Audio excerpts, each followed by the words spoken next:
Friends, कैसे हैं आप? आई होप आप सब अच्छे होंगे, स्वस्थ होंगे और अपने आने वाले एग्जाम की तैयारी अच्छे से कर रहे होंगे। तो चलिए शुरू करते हैं इसी एनर्जी के साथ अपनी आज की क्लास। मैं मंजीत कौर, स्वागत है आपका अपने ही यूट्यूब चैनल जिसका नाम है हेल्प योरसेल्फ। तो आज हम पढ़ने वाले हैं गुथरी के बारे में। आज हम पढ़ने वाले हैं गुथरी के बारे में, जिनकी थ्योरी है कॉन्टिग्यूटी थ्योरी, और जिसे हिंदी में कहेंगे समीपता का सिद्धांत, या इसको कह देते हैं सामीप्यता का सिद्धांत। तो जानते हैं गुथरी कौन थे? गुथरी थे एक बिहेवियरिस्ट, यानी कि व्यवहारवादी, यह एक व्यवहारवादी थे। लेकिन अन्य व्यवहारवादी जैसे स्किनर, पेवलोव और वॉटसन, इनसे ये थोड़े डिफरेंट थे। इन्होंने जो थ्योरी दी, यह थ्योरी अन्य बिहेवियरिस्ट की थ्योरी से थोड़ी डिफरेंट थी। क्यों डिफरेंट थी? क्योंकि इनका मानना था कि जो हम लर्निंग करते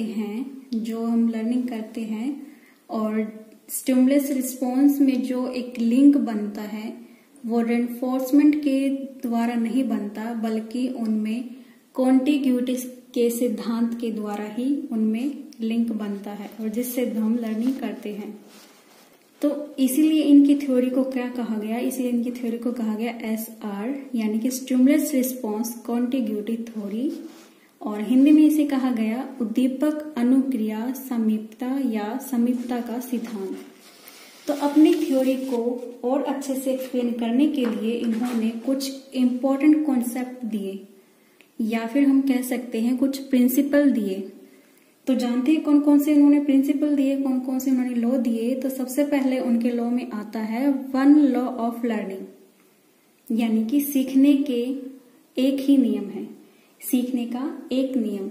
जैसे कि पहले बिहेवियरिस्ट वॉटसन हैं, थॉर्नडाइक हैं और हमारे स्किनर हैं, इन्होंने सीखने के कई नियमों की चर्चा की है, लेकिन गुथरी कहते हैं कि वह सब बहुत ही जटिल हैं, कॉम्प्लेक्स हैं, और इसीलिए इन्होंने कहा कि सीखने का सिर्फ और सिर्फ एक ही नियम है। सीखने का या फिर लर्निंग का एक ही नियम है, और उसी एक नियम से ही हम सीख जाते हैं। और वह नियम क्या है? वह नियम है लॉ ऑफ कॉन्टिग्यूटी। और इन्होंने क्या कहा इस लॉ में? इन्होंने खुद एक अपनी डेफिनेशन दी है, जिसके बारे में उन्होंने कहा है कि उद्दीपकों यानी कि स्टिमुलस का एक संयोग, यानी कि एक सेट जो किसी गति को उत्पन्न करता है, एक स्टिमुलस का सेट जो किसी भी गति को या फिर हमारे रिसेप्टर को उत्तेजित करता है, अपनी दूसरी बार में भी फिर वही गति उत्पन्न करेगा। उन्होंने कहा कि एक सिचुएशन में कोई स्टिमुलस हमें उत्तेजित करता है रिस्पॉन्स देने के लिए, अगली सिचुएशन में भी हमें वही फिर से वैसे ही गति प्रदान करेगा, वैसा ही हम करेंगे। तो यह क्या नियम हुआ? जो हमने पहली बारी में किया है, जो हमने पहली बार सिचुएशन में किया, वही हम सेकंड सिचुएशन में करेंगे, या फिर थोड़ा बहुत मिलता जुलता करेंगे। यानी कि न्यू लर्निंग किस पे बेस्ड होगी? हमारी ओल्ड लर्निंग पे, ओल्ड लर्निंग के ऊपर हमारी बेस्ड होगी न्यू लर्निंग। तो इसको इन्होंने क्या नाम दिया है? कॉन्टिग्यूटी का नियम। और कॉन्टिग्यूटी का नियम अगर हम इंग्लिश में इसकी डेफिनेशन लिखना चाहें तो इसकी डेफिनेशन है ए combination of stimuli which has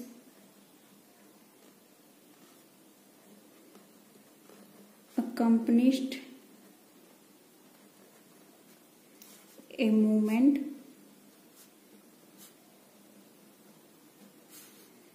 will on its reoccurrence tend to be followed by that movement। तो यह डेफिनेशन आ सकती है हमारे एग्जाम में, इसीलिए मैंने ये लिखवाई है। यह दी थी 1952 में।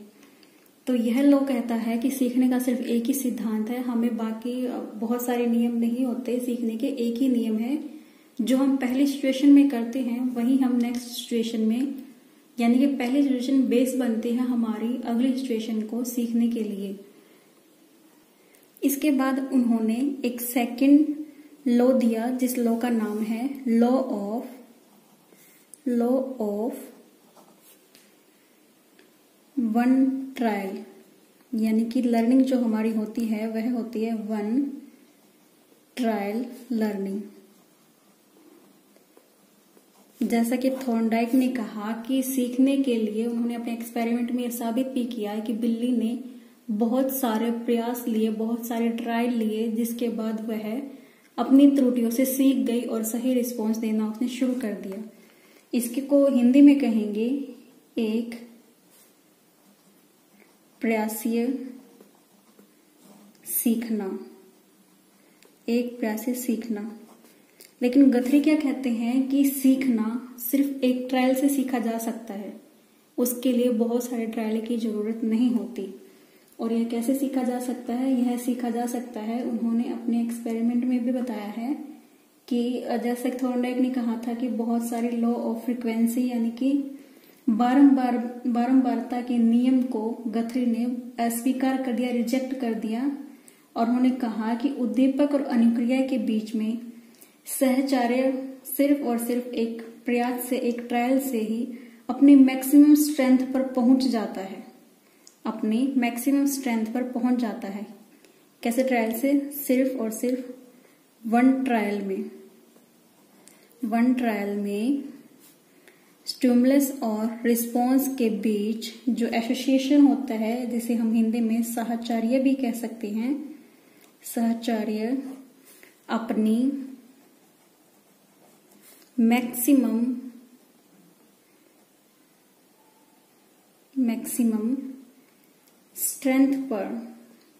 स्ट्रेंथ पर पहुंच जाता है और SR के बीच में एक लिंक क्रिएट हो जाता है, जिसके द्वारा लर्निंग होती है। और इसके लिए हमें बहुत सारे ट्रायल लेने की जरूरत नहीं होती, वह एक ही ट्रायल में हो जाता है। तो इस पर उन्होंने कहा एक उद्दीपक पैटर्न यानी कि एक स्टिमुलस पैटर्न किसी भी रिस्पॉन्स के साथ पहली बार में ही लिंक्ड होने पर अपनी मैक्सिमम स्ट्रेंथ शक्ति प्राप्त कर लेता है। और इस उद्दीपक या फिर इस नियम के लिए उन्होंने कहा कि वो पहली बार में ही अपनी कॉन्टिग्यूटी रिजल्ट में दिखा देते हैं और पहली बार में ही लिंक्ड हो जाते हैं, जिससे लर्निंग उत्पन्न हो जाती है। और जैसा कि उन्होंने कहा कॉन्टिग्यूटी के नियम में कि जब हमारे सामने कोई न्यू सिचुएशन आती है, न्यू प्रॉब्लम आती है, तो हमें जब समझ में नहीं आता कि इस सिचुएशन में हम क्या करें क्या ना करें, तो हमारी जो पहले वाली सिचुएशन थी, जो हमारी वन ट्रायल से बनी थी, वही हमें हेल्प करेगी। यानी कि ओल्ड सिचुएशन को ही याद करके हम रिस्पॉन्स देंगे, वही सेम रिस्पॉन्स, ओल्ड सिचुएशन से सेम रिस्पॉन्स हम देंगे न्यू सिचुएशन में। तो इसलिए कहा जाता है कि एक ट्रायल से भी हम सीख जाते हैं और कॉन्टिग्यूटी यानी कि इन दोनों सिचुएशन के बीच में एक लिंक बन गया, नई और पुरानी के बीच में। तो इसीलिए इन्होंने एसिमिलेशन यानी कि आत्मसातकरण पर भी बल दिया है। इसीलिए इन्होंने आत्मसातकरण पर भी बल दिया है कि हम पुरानी सिचुएशन से नई सिचुएशन को सीखते हैं। और इसके बाद में इन्होंने एक और अगला उन्होंने क्या दिया है नियम, या फिर हम कह सकते हैं क्या प्रिंसिपल या क्या कॉन्सेप्ट दिया है। अगला उन्होंने दिया है रिसेंसी प्रिंसिपल। प्रिंसिपल, जिसे हिंदी में कहेंगे नवीनता का नियम या नवीनता नियम। इसमें उन्होंने क्या कहा? इसमें उन्होंने कहा वह रिस्पॉन्स जो हमने अभी अभी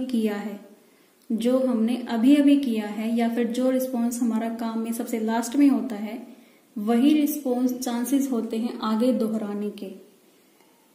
किसी सिचुएशन में जो हमारा लास्ट रिस्पॉन्स होता है या फिर आखिरी हमारी अनुक्रिया होती है, इसी के चांसेस होते हैं कि जब हम नेक्स्ट सिचुएशन में होंगे या फिर न्यू सिचुएशन में होंगे,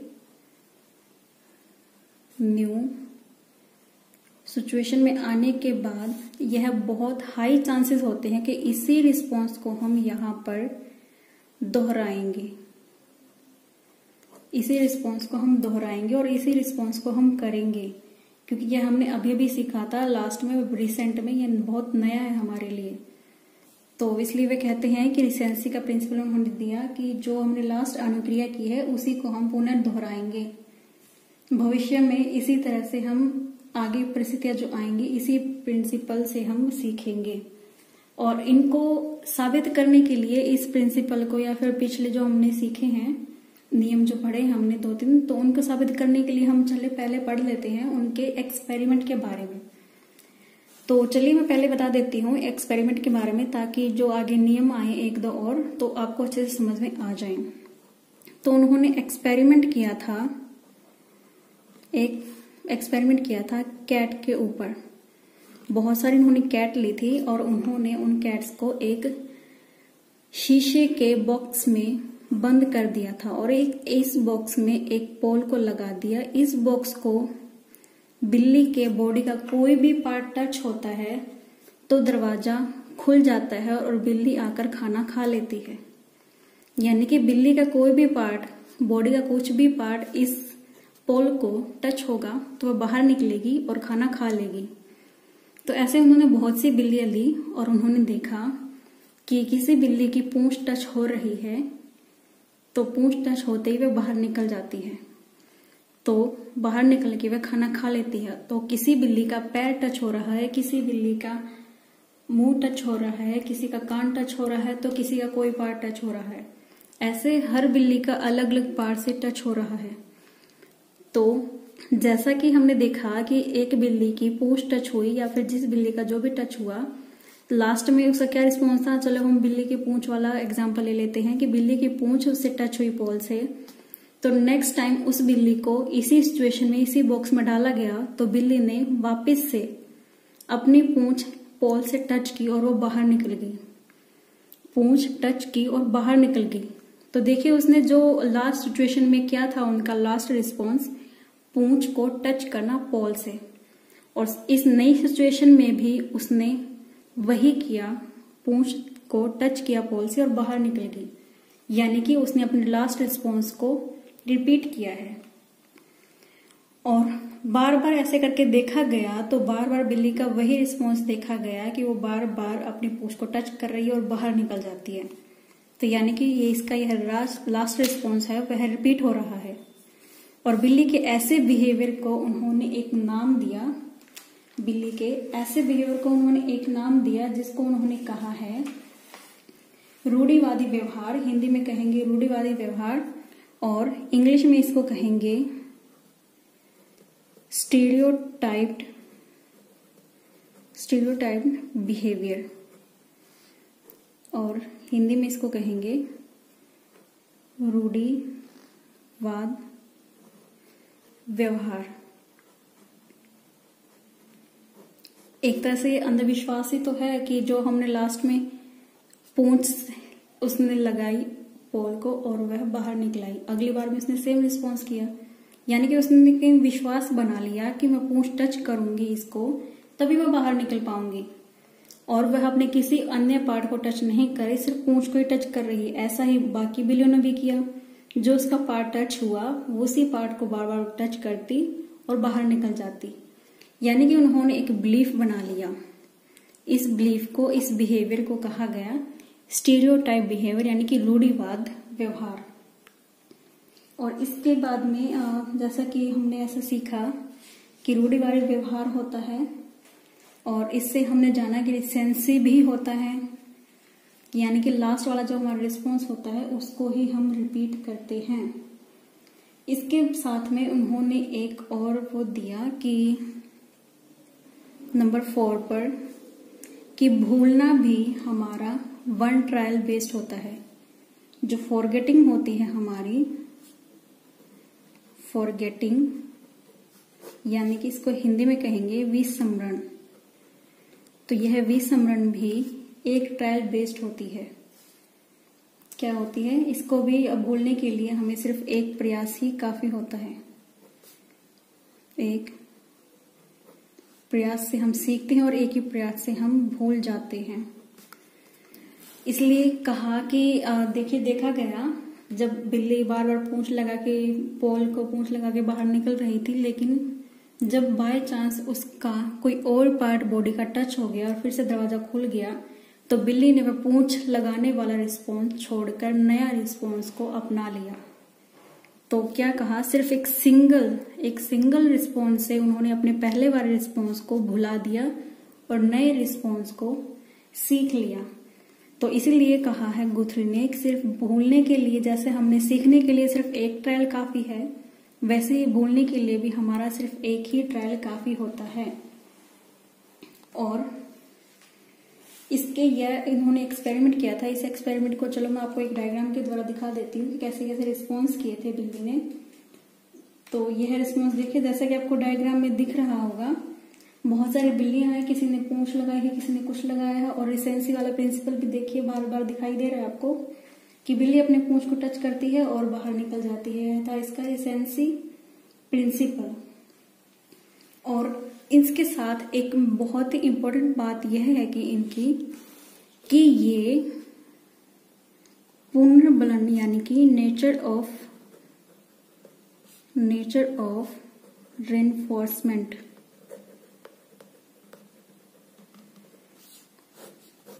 इसको हिंदी में कहेंगे पुनर्बलन का स्वरूप।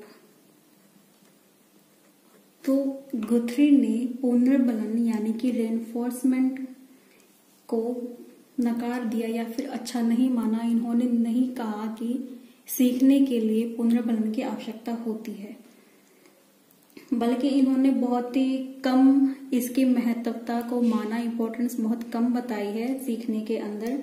इन्होंने कहा कि जैसे थॉर्नडाइक के प्रभाव का नियम यानी कि लॉ ऑफ इफेक्ट में बताया गया है कि रेनफोर्समेंट जरूरी होता है, तो गथरी ने यह अस्वीकार किया। उन्होंने कहा कि बिल्कुल ही अननेसेसरी है। गथरी के लिए रेनफोर्समेंट मात्र केवल एक क्या था, एक मैकेनिकल अरेंजमेंट रहा है। मैकेनिकल अरेंजमेंट रहा है। अगर इसे हिंदी में कहें तो हिंदी में उन्होंने कहा है, हिंदी में अगर हम लिखें इसको तो हिंदी में यह आएगा यांत्रिक व्यवस्था। यानी कि उन्हें पुनर्बलन को काफी कम महत्व दिया है, बहुत ही कम माना है। कि उन्होंने कहा पुनर्बलन सीखने के लिए आवश्यक नहीं है, परंतु लेकिन सीखी गई अनुक्रिया को विलोपन से यानी कि उसको भूलने से बचाने के लिए पुनर्बलन दिया जा सकता है। पुनर्बलन क्या कहा गथरी ने? उन्होंने कहा कि पुनर्बलन गथरी के अनुसार पुनर्बलन सीखने के लिए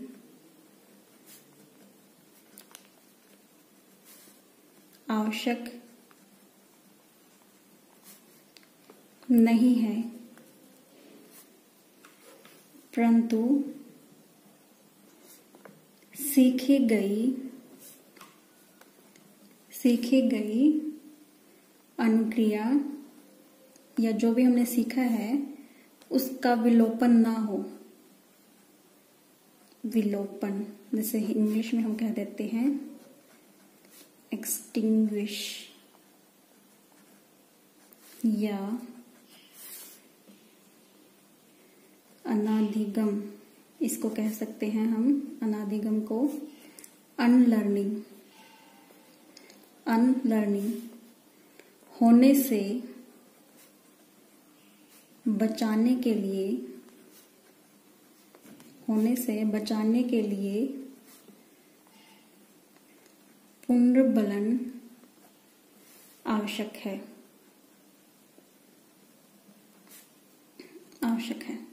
तो देखिए, इन्होंने रेनफोर्समेंट की इम्पोर्टेंस को काफी कम माना है। उन्होंने बिल्कुल ही ये कह दिया कि रेनफोर्समेंट की आवश्यकता नहीं होती सीखने के लिए, लेकिन अगर हम लर्निंग को अनलर्निंग होने से बचाना चाहते हैं, विलोपन से बचाना चाहते हैं, तो हमें थोड़ा सा पुनर्बलन देना पड़ेगा ताकि जो हमने सीखा है वह हम ना भूलें और भविष्य में हम काम आ सके, हमारे भविष्य में यह लर्निंग काम आ सके। तो यह थी हमारी थ्योरी, गथरी के कॉन्टिग्यूटी थ्योरी।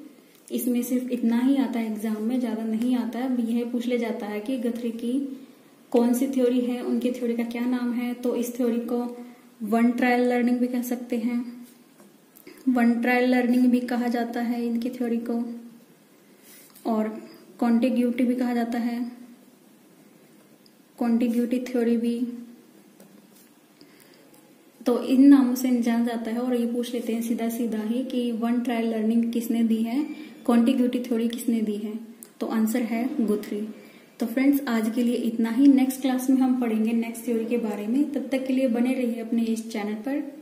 और इस वीडियो को अगर आपको ये अच्छी लगी है तो प्लीज लाइक कीजिए, शेयर कीजिए और चैनल को सब्सक्राइब करना मत भूलिए। मिलते हैं नेक्स्ट वीडियो में, तब तक के लिए बाय बाय गाइज।